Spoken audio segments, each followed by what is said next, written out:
Hello YouTube, Bane666 here. Welcome to Propaganda of Toxic Feminism, the series in which I expose and debunk falsehoods, misconceptions, and outright lies spread about the men's rights movement. So let's get stuck into it.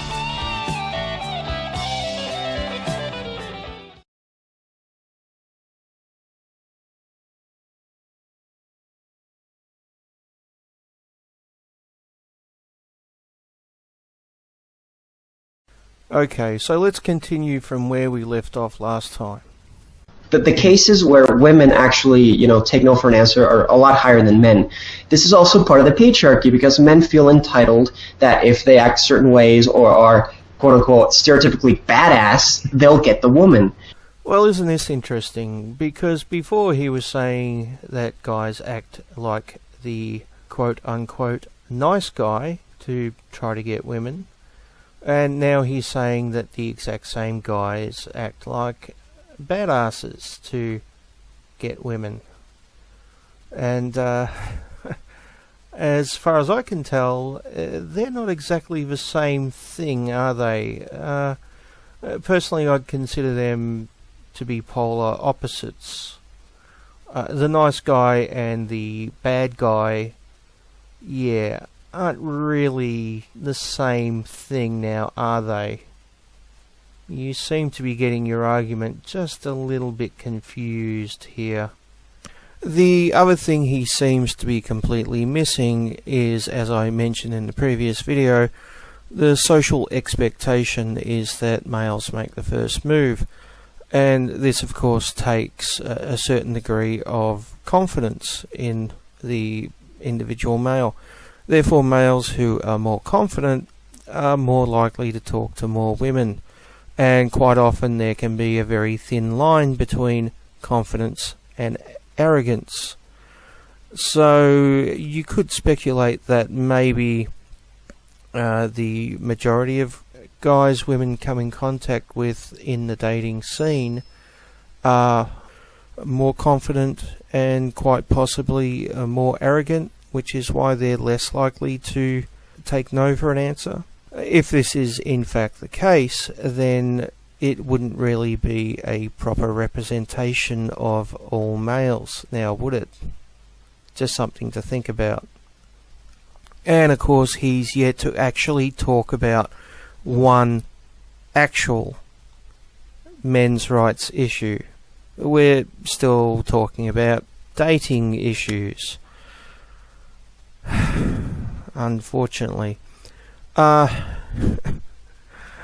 let's continue next. That's part of the patriarchy. It's not necessarily something that a lot of men think about, like, yeah, I'm a patriarch. No, but it's something that's just, inserted in our heads that we have to follow in order to be quote-unquote real men. And that's what's like how a person wanting to go to a woman is asserted in someone's head if they decide themselves to go after the woman. Yeah, could you repeat that? Sorry, I was coughing. Okay.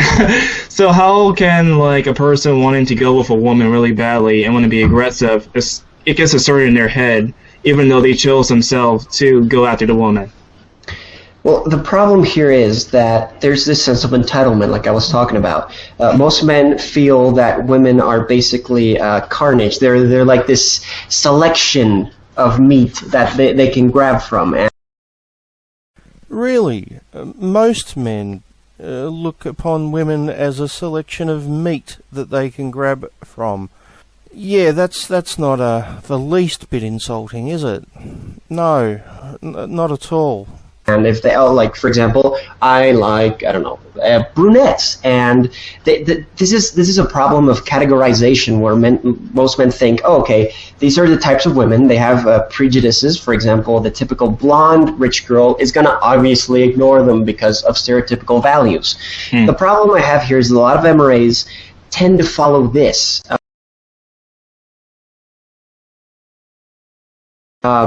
I know probably I'm going to get into... Like, what kind of example? What MRAs who self-identify as such? Oh my god, Zoe Quinn? But Zoe Quinn is a feminist. No. I mean, the Zoe Quinn, the Quinspiracy, if you will. She had sex with multiple men, according to reports, and the men jumped on it in first stance, like, using words like whore, slut, instead of actually criticizing her. But how do you know that they're men's rights activists if you don't say that they are? They are men's rights activists, the ones. But how do you know? Because they're on YouTube, they're on the internet. You can see millions of articles. Just look it up. So all the requirement for you to be an MRA is to be a male on YouTube and to call a woman a slut. You don't need to actually advocate for the rights of men. You just need to be a misogynist. Wow, who knew it was so simple?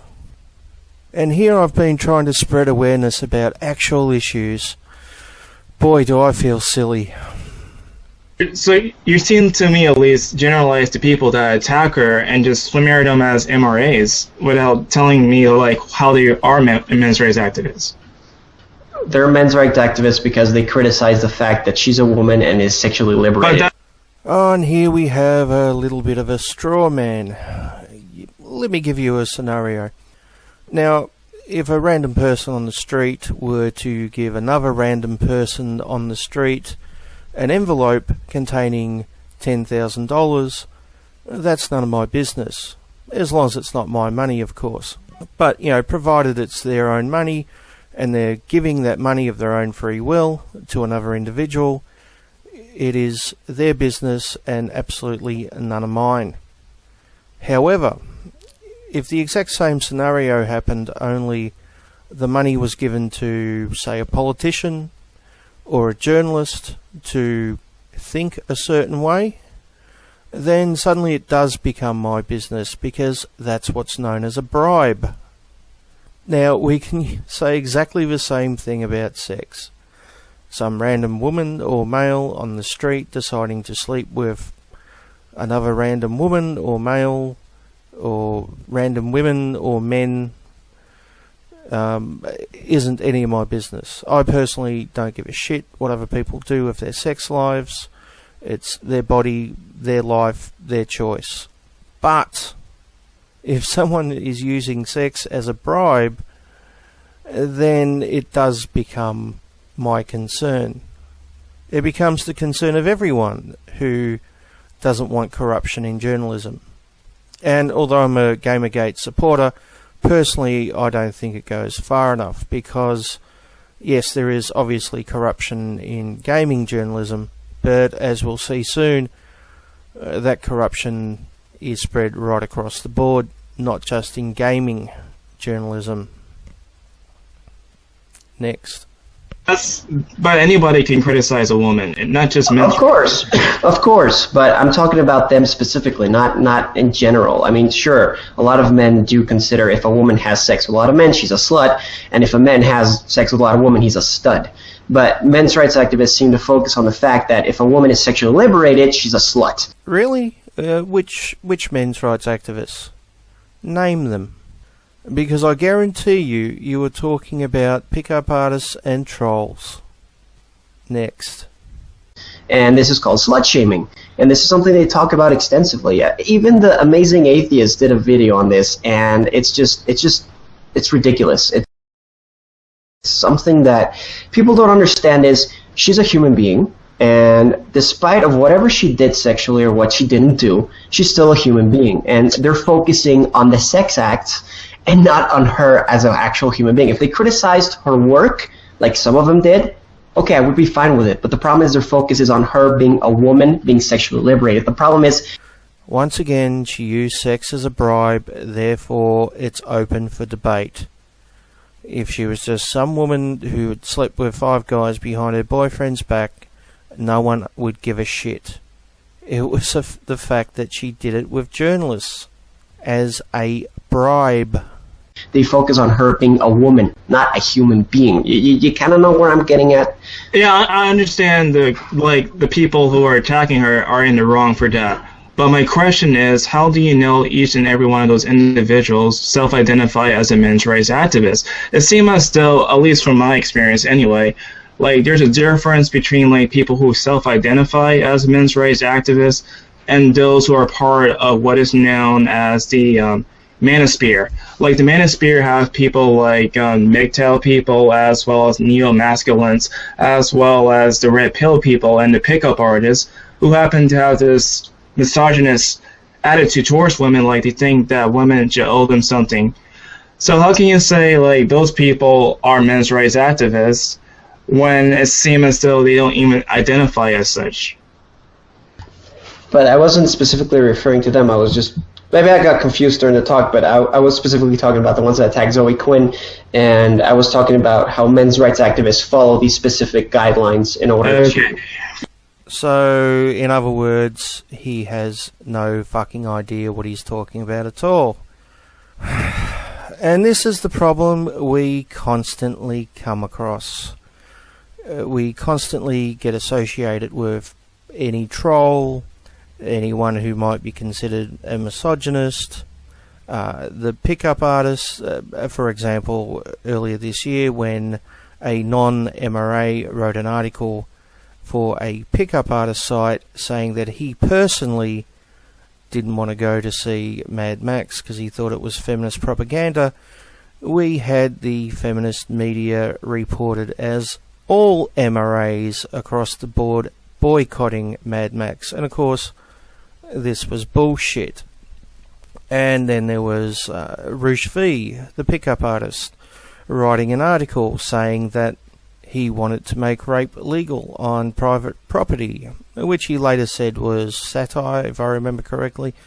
Personally, I think it was just clickbait to try to get people coming to his site and to stir up controversy.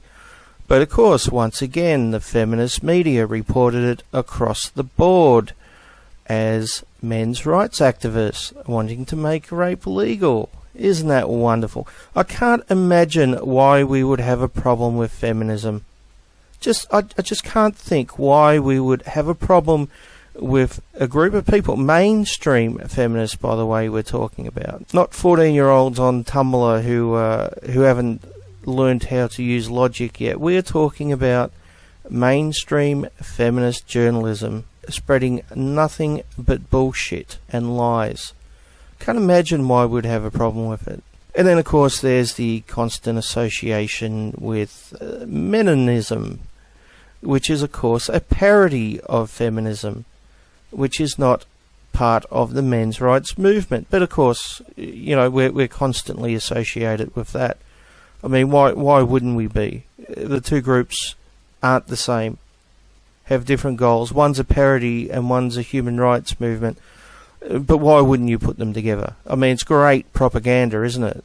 To, try to pull one down by falsely associating the two together. And then we come across the latest piece of bullshit, which is just out this week. Now, no doubt you'll all know that there was another shooting. The guy's name was Chris Harper Mercer. And now he's being associated with the men's rights movement. I mean, this was just so fucking predictable. So what's the smoking gun? What's the big piece of evidence that they have that Mercer was a member of the men's rights movement? Well, apparently, someone anonymously left a message on 4chan saying, some of you guys are alright, don't go to school tomorrow if you are in the northwest. Happening thread will be posted tomorrow morning. So long, space robots. Now, this may or may not be Mercer.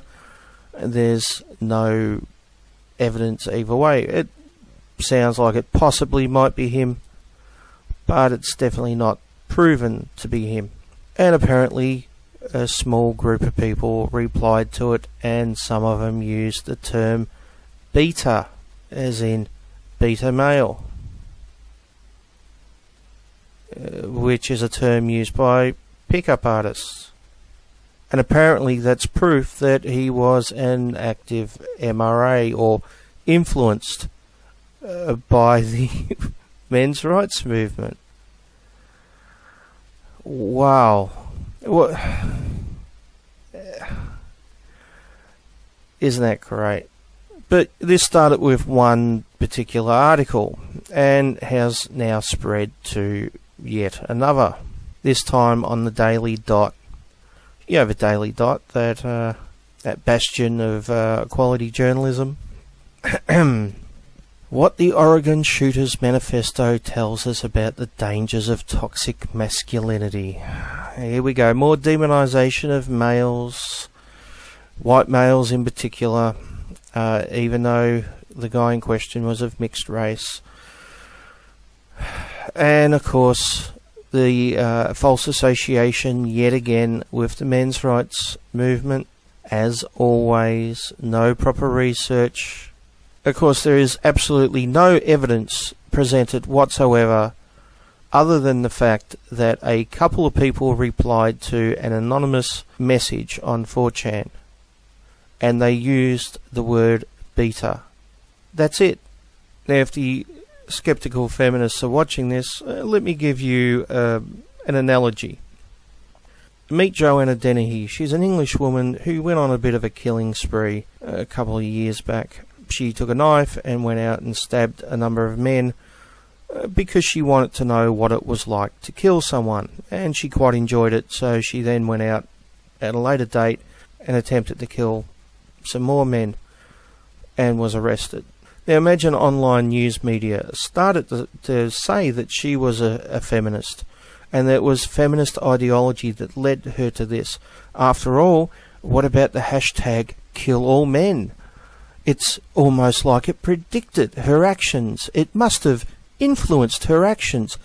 She must be the poster child for every feminist everywhere in the world. How could she not be? Because of some tweets on Twitter and the fact that she killed men. Well, how can you deny this evidence? Imagine that was the level of evidence that was needed to condemn the entire feminist movement.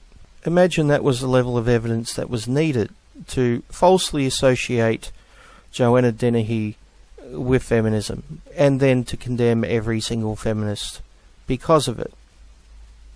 That's what we're dealing with feminism online. That's what we're dealing with online media, which has a bias against men's rights activists. They just basically make shit up. And one of the best examples of that is Elliot Rodger, who we will get to in a little while. Yeah. Okay, and what about you two? How do you know someone's a men's rights activist? Well, first, there's obviously the ones that say that they are. The ones that don't actually take on the label, tend to react to the feminist movement as opposed to coming up with their own points. As for our own points, I refer you back to the start of last video. Now, let me be clear, we don't blame all the wrongs of society on feminism. It's a much larger problem than just pointing the finger at feminists and saying they did it. But it's extremely difficult to talk about any gender issues without feminists coming in and demanding that you only talk about it in their terms, under the guise of their ideology. And obviously we have a problem with that. Not to mention, we're often told that only female issues count, and that we're just whining, crying man babies who are, I don't know, looking for attention or can't get laid or any other ad hom fucking bullshit that we tend to get. So yeah, we do have a very good reason for criticising feminism, not to mention all the bullshit I just mentioned a couple of minutes ago with the online media. Yeah, I can't think why we would have a problem with feminist ideology. It just escapes me why we would really have an issue with it. So what I've encountered, they have all been counter to the feminist movement and wanting attention for their cause as opposed to, and distracting from whatever the feminist issue was that they're referring to. Okay, so let me respond to this from my personal experience, and I'm guessing most MRAs out there would agree with me. There seems to be a thing with feminists that if you're talking about a female issue, then you are only allowed to talk about how that issue affects females. Whereas if you're talking about a male issue, then you have to give equal or more time to the female equivalent. Now, the perfect example of this is the debate over circumcision. If feminists are talking about female circumcision, then we are only allowed to talk about female circumcision, and any male who brings up male circumcision and how it isn't outlawed in the West and should be is condemned as a misogynist who is trying to distract from the conversation. Whereas when we are talking about male circumcision and how it should be illegal in the West, you can guarantee that we are told that we are misogynist because we aren't discussing female circumcision. Do you see how that may be just a little bit hypocritical? But anybody could go criticize feminism. They're called anti-feminists. Yeah, that's... But I guess I can't. I'm lacking the words at the moment to describe. But ultimately, if somebody is something, they say that they are. I say, I am identifying as a feminist because of the things that I believe in. Right. I'm not putting myself in any specific camp of feminism because I don't think that's an effective use of the term. And men's rights activists, the ones that, like I was saying, the ones that I've seen are speaking out and bringing up things as in opposition to feminist movements. But I think anybody, not just men's rights activists, could be opposed to the feminist movement. I'm not disagreeing with you on that, but I'm saying that that's a key factor to men's rights activists. Right, and what about you on Dipple? Well, I gotta be honest with you, and I know this isn't exactly correct, so here it goes anyway. Okay. The first thing that comes to mind when somebody says MRA is Elliot Rodger. Yeah, I know the look on your face right at this minute. Trust me, it was the same look on my face. But let's face it, this was pretty much predictable. I pretty much knew that someone in this conversation would bring up Elliot Rodger. But to give him credit, as we'll see in a couple of minutes, he does correct himself and admits that he may have been misled. So, credit where credit's due. But let's continue. Mass shooter? Yeah, but Elliot Rodger, at least from the history records, from his YouTube channel, and everything else, it seemed as though he didn't identify as a men's rights activist or watch any men's rights activist stuff. Right, but even if you don't identify as, you can still be one. It's like I mentioned before, I was a feminist before I even knew what it meant. Yes, but as we'll explore in a minute, Elliot Rodger had absolutely no connection to the men's rights movement whatsoever. He didn't participate in any way. There's no evidence he was influenced by the movement. He never even mentioned the movement once. He never talked about men's rights issues. He never visited men's rights sites, or he wasn't even subscribed to men's rights YouTube channels. There is zero evidence to tie him to the men's rights movement. This is basically a piece of fiction created by feminism, as we will see in a few moments. But wouldn't that mean that if a person does not identifies as a men's rights activist, or if a person does not be part of the men's rights movement, like any men's rights group, like Elliot Rodger, then how can he still be a men's rights activist? I was under the perhaps misapprehension that he did in fact identify as that. Okay. If that's not true, sue me. Very good. Yeah, like. Okay, so I've covered numerous articles in the past which have claimed that Elliot Rodger was an MRA. But let's actually have a look at the timeline. So it all started with an article on the Daily Costs.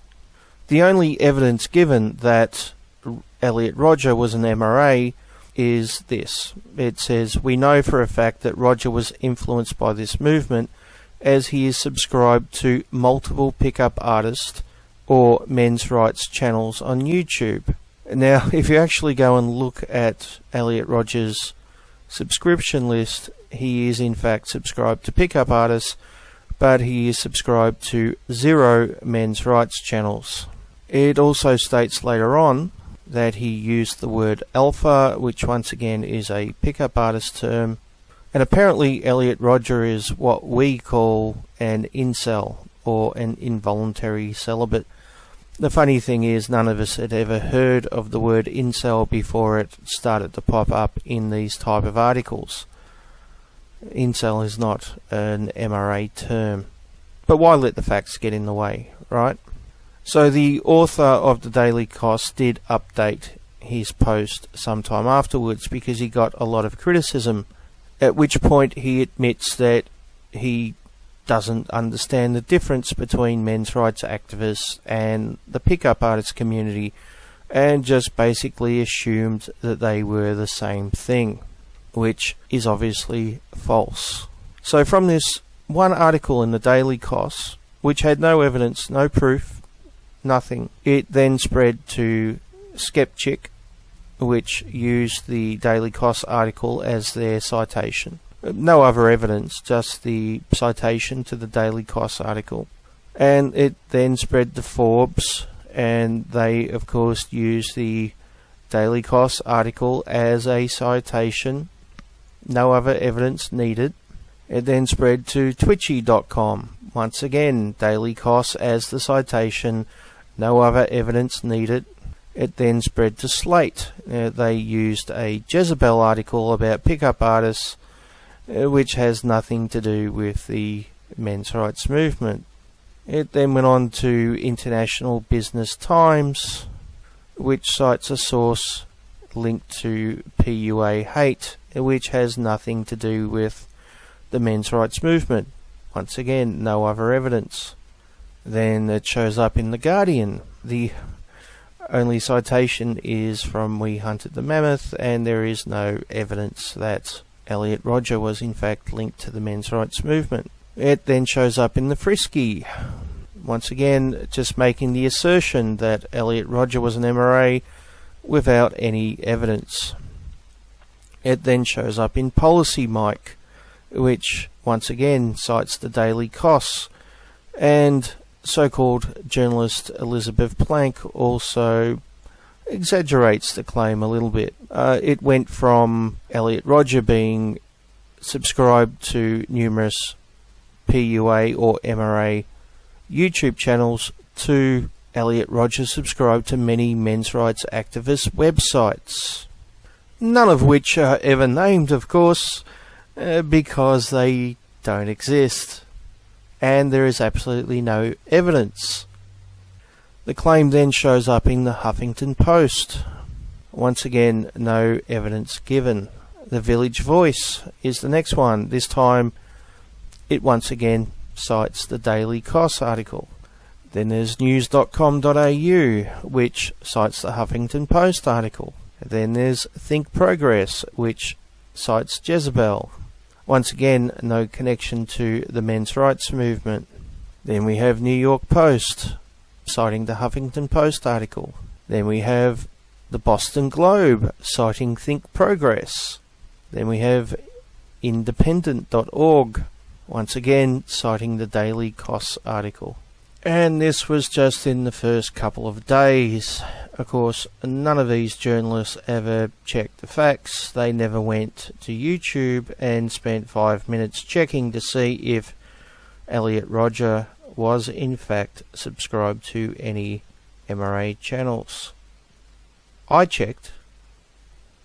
Let me stress again, he was subscribed to 0.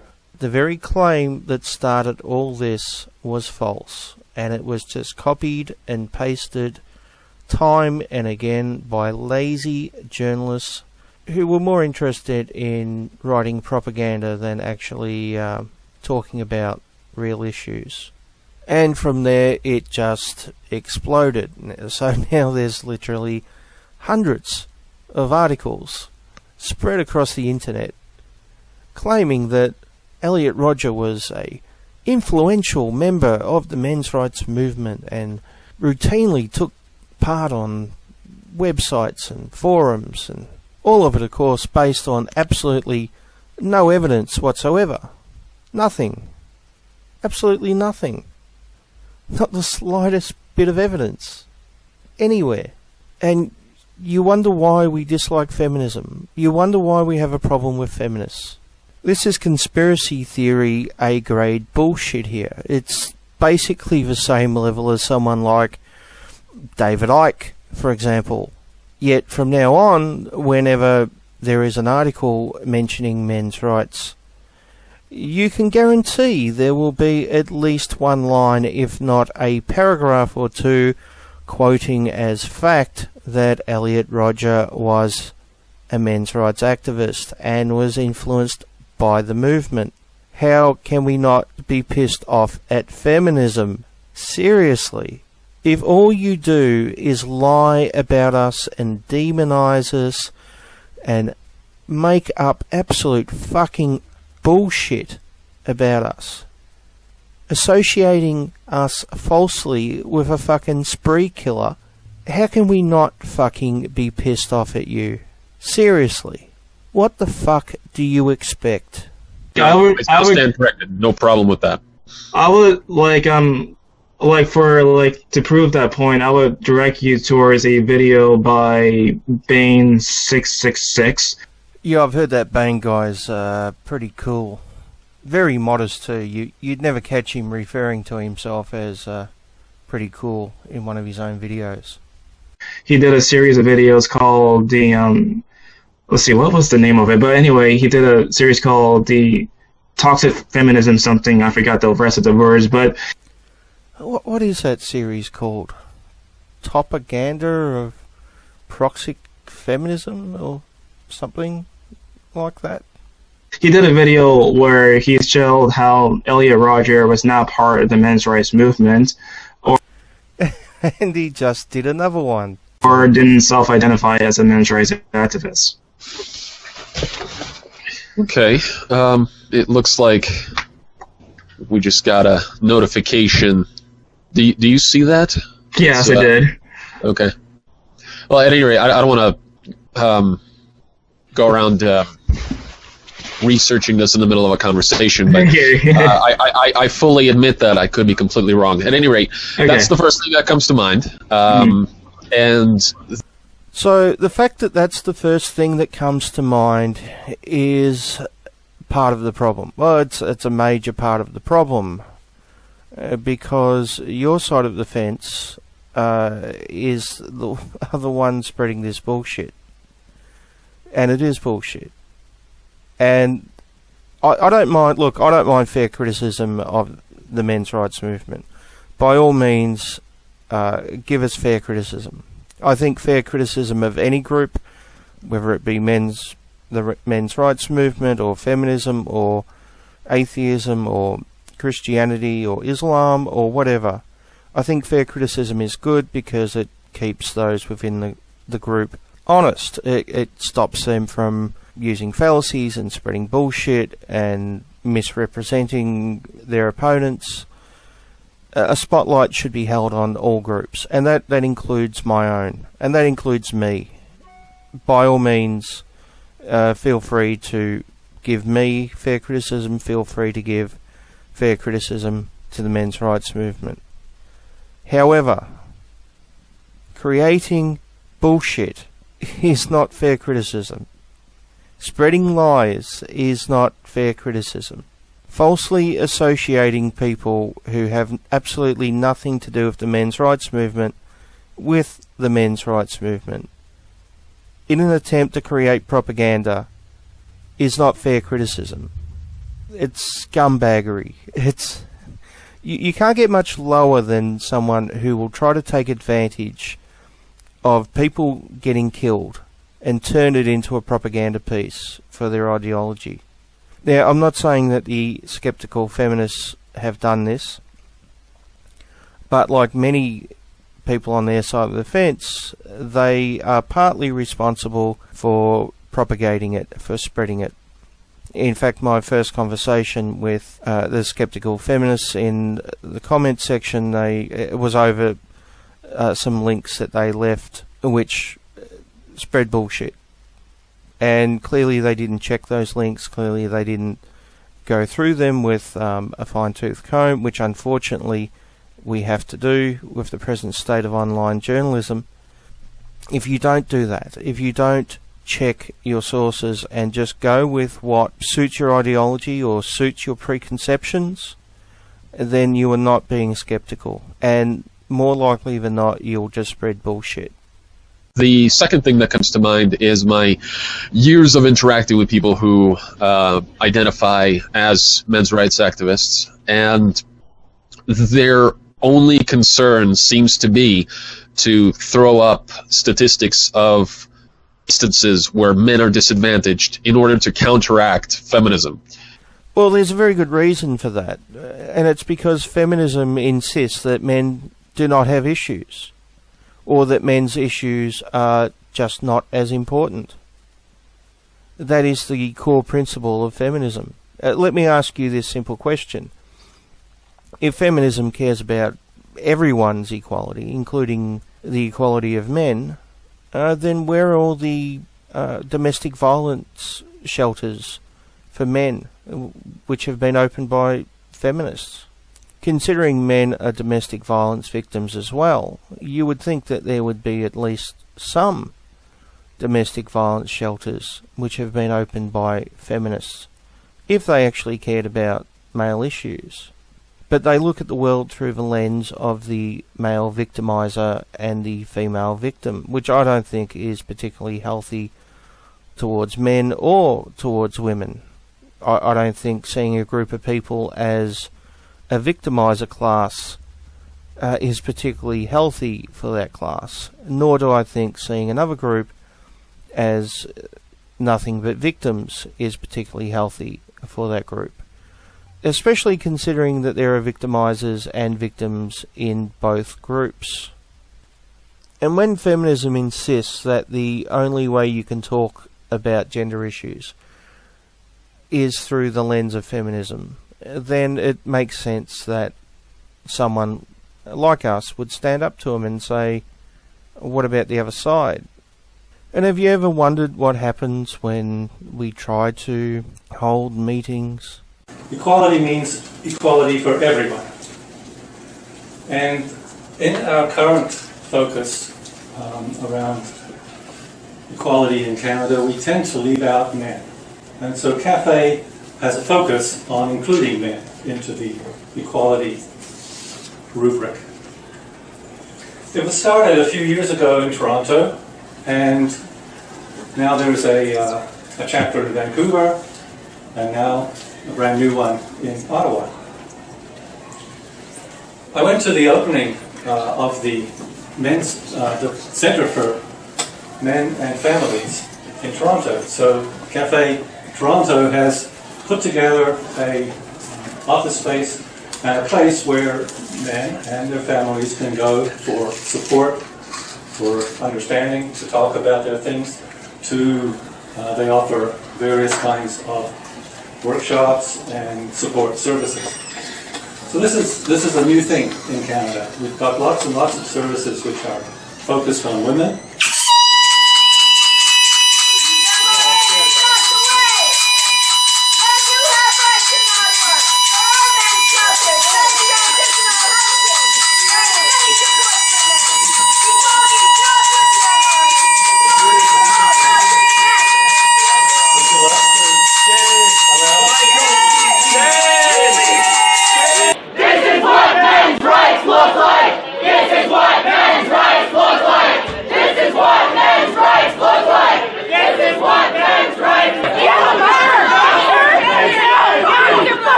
time, man. Fuckers.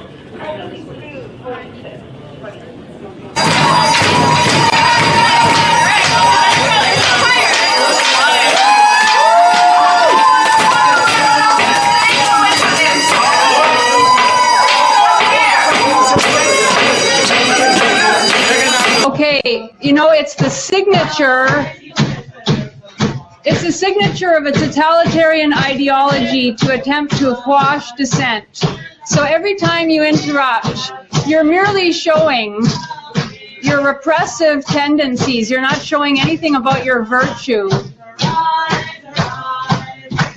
Okay, let's forget it. There's no point.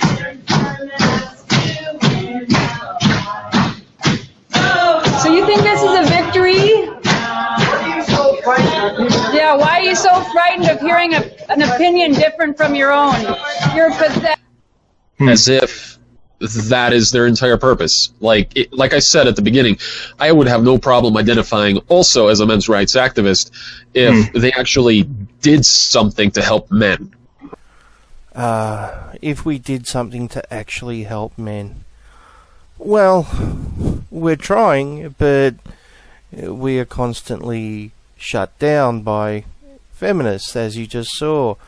We are constantly falsely associated with serial killers. We have lies constantly spread about us. And have a guess which group is doing that. Go on, have one. I'll give you one guess. What group is responsible for doing that? In my experience, all they do is attack feminism. I don't know how the fuck that's supposed to help men. And in my experience, all feminism does is blame all the world's woes on males and masculinity. And I don't know how that's meant to help men. At least it seems as though, like, judging from the videos that I've seen of men's rights activists, they do criticize feminism because, at least, I'm not saying your type of feminism, I'm saying the ones that are the misandrists. They seem to criticize those misandrists who people call radical feminists because of those laws I just mentioned earlier. That's why they try to attack them, because they feel as though they're violating men's rights.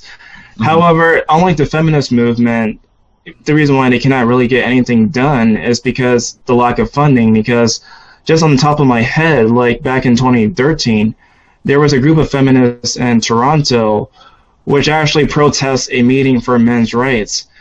And it was like for a guy by the name of, I forgot the guy's name, but it was like a guy named Will Ferrell something. He actually was speaking about men's rights, and then feminists started protesting him. And there's other examples of which feminists protest men's rights conferences. So a lot of reasons why things seem to me, at least from the outside, does not get done is because a lot of feminists, not all feminists, but a lot of them, protest at these men's rights meetings. Well, it's interesting because it would seem to me that I would also feel compelled to, say, protest a group that advocates against, I don't know, feminism or humanism or whatever.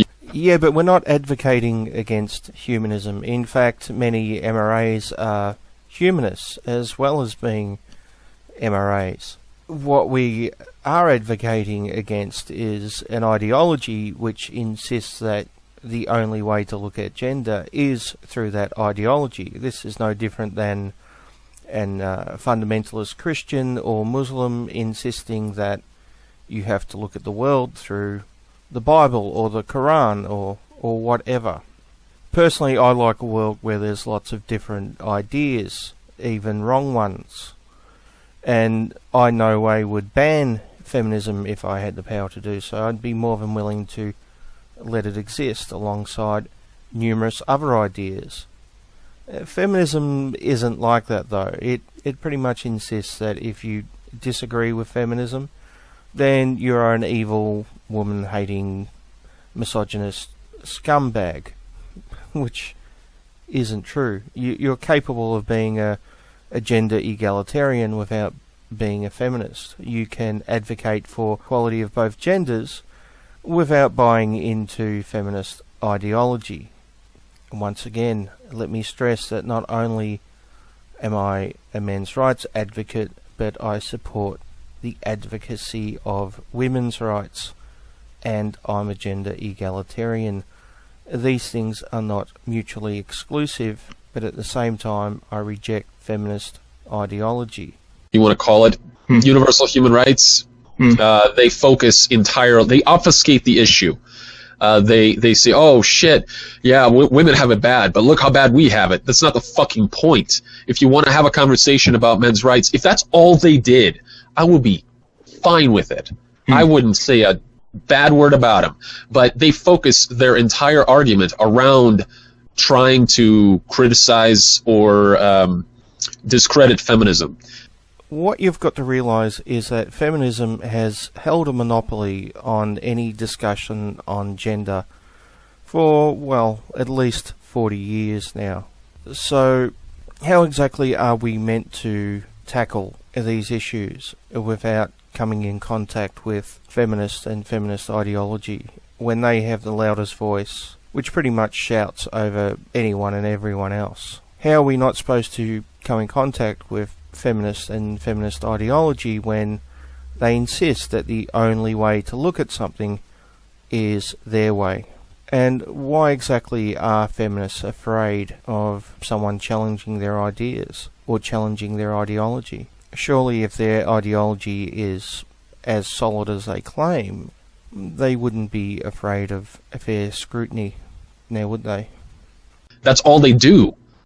Now correct me if I'm wrong. And if you can provide me a few links, I guess that would be fine. But I still wouldn't be very much convinced, because they would be, in my experience and in the experience of, I don't know, anybody with a Google search engine, the exception to the rule. Anyone with a Google search engine. Is that the same Google search engine that brings up so many articles about Elliot Rodger being a men's rights activist? Yeah, you gotta be really careful with your sources. You really have to go through them with a fine-tooth comb, and you have to check all their citations, and many times these citations are nothing more than someone's blog with their personal opinion. Well, we've come to the end of another video. I look forward to any response from the skeptical feminists. Hopefully it'll be something positive and something constructive. Time will tell. And I hope I've given them, and maybe others on their side of the fence, something to think about and consider. I don't expect them to convert and become MRAs, but I would hope that maybe they look upon the men's rights movement as something different than they have in the past. Maybe be a little bit more open-minded, and maybe to scrutinise some of the information which they've received about us in the past. And I also would hope that they might start to examine some of the people on their own side, some of their actions, some of their lies, because I think it's healthy that all groups are criticised fairly. Anyway, folks, that's it for now. So until next time, always remember, don't drink the poison Kool-Aid.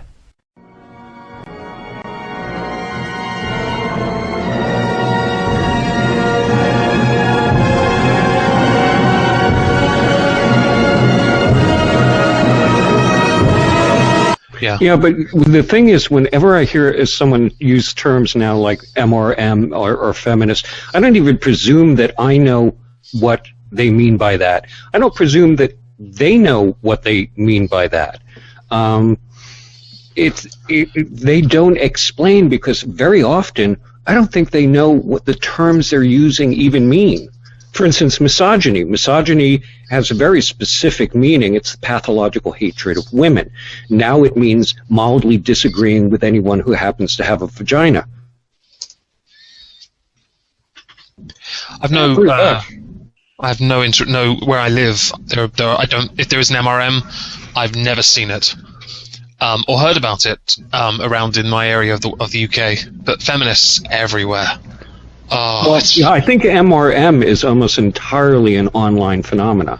I mean, there are associated with the Voice for Men and other groups, Karen Strom, and that actually do things in the real world. But for the most part, it's an internet phenomena, and I think the reason for that is because it wouldn't be allowed to exist in the real world. I mean, look at what happened when Warren Farrell tried to get Warren Farrell, the most conciliatory, calm human being, trying to give a talk about problems facing men and boys, and women blocked access to the speech and then eventually pulled the fire alarm. Well, the same thing literally happened. It would not be allowed in the real world. The same thing happened in Detroit.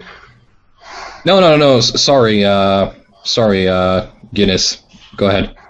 Oh, no, I was just going to say that the same thing happened at the Detroit conference, right across the river from where I live, and feminists shut down the whole entire event. It was ridiculous because there's no discourse. You can't talk to these people.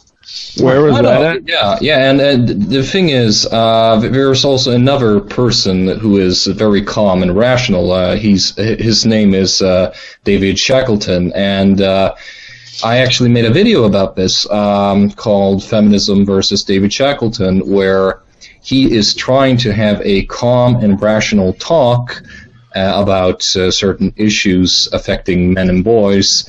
And the talk was arranged by a CAFE, the Canadian Association for Equality. Yes, Equality. And he's probably one of the most mild-mannered people you can imagine. He's so incredibly tranquil.